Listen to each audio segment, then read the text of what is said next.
At my son's anniversary celebration, he raised a glass to his mother-in-law. Now this is a woman who truly replaced my worthless mother. His wife added, finally someone with class and dignity in the family. Mother-in-law beamed, I've always treated him like the son I actually wanted. His father-in-law agreed, real women know how to raise men properly. I silently smiled and said, wonderful. Then ask your real mother for money for the down payment on your dream house. His face went white. My name is Margaret, and I'm 53 years old. I raised my son David as a single mother after his father walked out when David was only 3. It wasn't easy working 2 jobs while putting myself through nursing school, but I was determined to give my boy the best life possible. David was my world, and I thought I was his too, until he met Jessica. Don't get me wrong, I tried to like Jessica when David first brought her home 5 years ago. She seemed sweet enough, though there was always something about her that felt a little calculated. She had this way of speaking that sounded polite on the surface, but there was often a subtle dig underneath.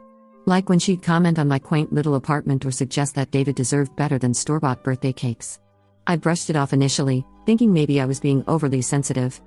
But things really changed after David and Jessica got married 3 years ago.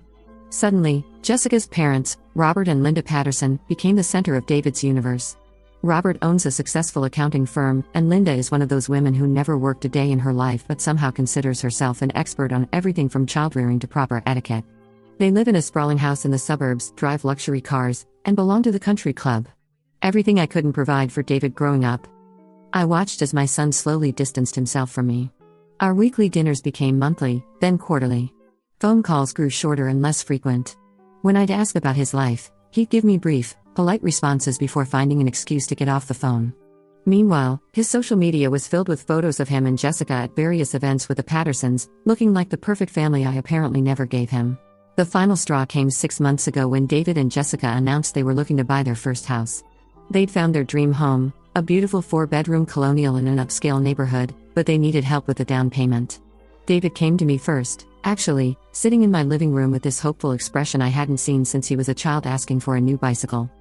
Mom, I know it's a lot to ask, but Jessica and I found the perfect house.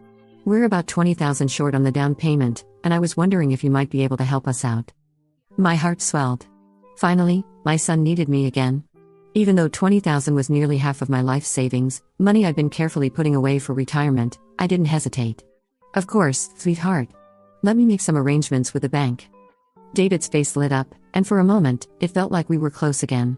He hugged me tight and promised this would bring us closer together, that Jessica and I would have more opportunities to bond once they were settled in their new home.